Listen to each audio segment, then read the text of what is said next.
Well, it's out. Season 2 for Danmachi is out.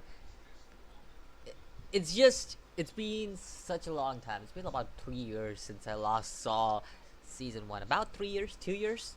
I don't know. It was 2017, I think so. It was released, or 2016. I don't remember that well, but it was released around that time. Okay, I remember that well about the anime when it was released and all because I personally found it at the end of 2017, so I believe so it would be around that time that it was released. But anyways, let's talk about Danmachi season 2, and basically this is my favorite arc of Danmachi so far, so I am looking forward to it. And without any doubt, the first episode didn't disappoint me. There was something that I want to talk about, like small things that really were there, but I was like kind of confused with what they did with that, because there were some things that the animation made mistakes with, and I was like, wait, what? What just happened there? So yeah. Anyways, uh, all that aside, the first episode was pretty good with what they did about the setup and everything. It was all good with the Apollo family and the war games and everything that's gonna come up in the future episodes. That's gonna follow that up. Now, for anybody who wants to know what war games is, it's basically some kind of, like, it's some kind of team versus, it's a squad versus squad fight, family versus family fight, but in a organized way. That's basically it. That's a war game for anybody who wants to know. So that's the basic it. I'm not gonna go with the details. I hope they give you the details about it, because then I have to go next episode. I have to go about it. But it's again a light novel, so it's adapted from a light novel. So I don't expect them to give that detail.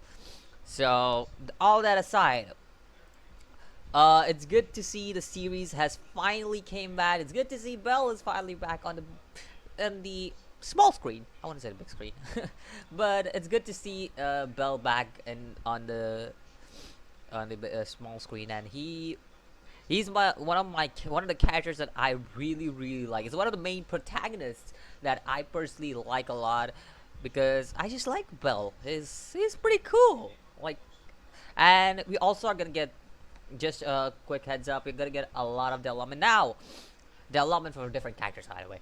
Now, all that aside, there was some things that I want to talk about, especially. The first thing is first, the animation was, most of the part, the animation looked pretty good, but I don't know if it was the animation or error, or they did it just like that. But apparently, when Bell was on the balcony, like he was leaning his back on balcony and he was looking back. Apparently, the cut out there, it was very weird to see that cut. It was like, what? And I'm just I know I'm nitpicking, but again, it's not a big deal for me. Like, it's not a big deal. I just don't understand why that cut was like.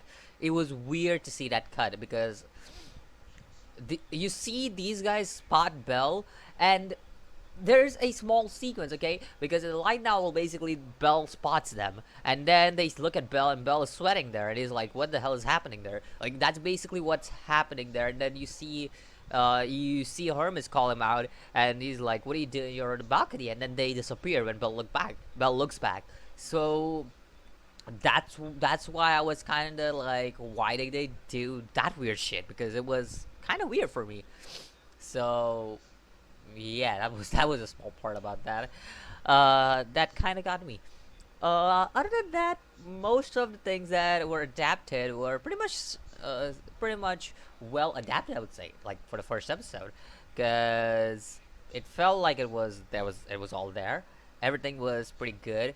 Apollo challenging for a war game, the setup, everything went pretty well for the first episode from a novel reader's perspective. That was the only part where I was weird. It felt weird for me, because it was like, okay, I like Apollo's the way they have animated Apollo's expressions and everything, because it's something that I wanted to see for a long while, since the anime came out, and then I started reading light novels and stuff. So I wanted to see this for quite some time, how they're gonna animate Apollo, because he's meant to be this dramatic character who's just so much like, very much like a opera guy, like, I don't know, like a theater man guy kind of guy. like he's on some kind of play or some shit. Like he's in some kind of drama or some shit. Like that's the type of guy Apollo is made to look like. And I would say that they did it pretty successfully with what they did, because it's pretty much what Apollo like it's the expressions. It really really suits him the way they've done it. So I will give points to that. Jesus, I will give points to that. Sorry about that.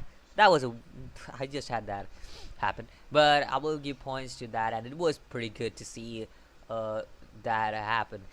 And I'm excited for this whole season, because this whole season of Danmachi, it feels like they're adapting Volume 6, Volume 7, and Volume 8, if I'm correct. 3 volumes. Because they have adapted up to Volume. No, I think so they have adapted up to Volume 6. I don't remember that well, but I think so they adapted Volume 7, 8, and 9, most probably, if I had to guess correctly. I am not sure yet, because I don't have a volume. I think so. This is volume 6. I just don't remember that well. I think so. This is volume 6. Yeah, this is volume 6. Cause yeah, this is volume 6. Cause I remember that now. But it feels like uh volume 6. The reason why I say that I adapted these 3 volumes, and the reason, like in season 1, there was a lot of stuff they missed out. Okay, honestly, they missed out like shit ton of stuff from volume 1 to volume 5.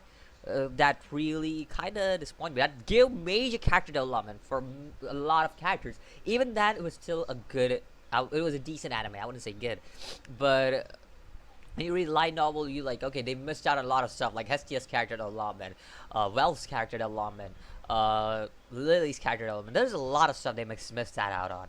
Even Aina had some kind of character development and shit. So there's a lot of shit that they missed out on when they come there. From volume 1 to 5, if I'm correct. If I'm correct, correct me down in the comments down below if I'm incorrect. All right, you have the whole right to do that. But other than that, I also remember that this season they can't do that, because they're the war game, this war game arc, or volume 6, I think so, the war game arc is pretty damn important for like major character development of Belle. So that's one of the things why. And plus it's one of the longest run, like one of the longest chapters, chapters, but volume, Jesus, one of the longest volumes of this series. So that's the reason why they can't like just go through everything. They have to give some kind of space there, because there's a lot of stuff that Bell Eyes and even I forgot the Amazonian's name, but yeah, basically a lot of people are gonna get a lot of character development. That's just a simple way to put it. No spoilers, because I still want the anime owners to enjoy themselves. So yeah. Anyways, let me know what you think about this episode. I personally thought this was well animated. Personally, I think so. JC Chef did a good job with this one. Okay, it was pretty good. It did hit all the elements right. I think so, except for the few flaws that I pointed out for this. And I think so. It was mostly a good episode for a first episode of this arc. So let me know what you think about it. And I'll see you guys in the next video. As always, peace.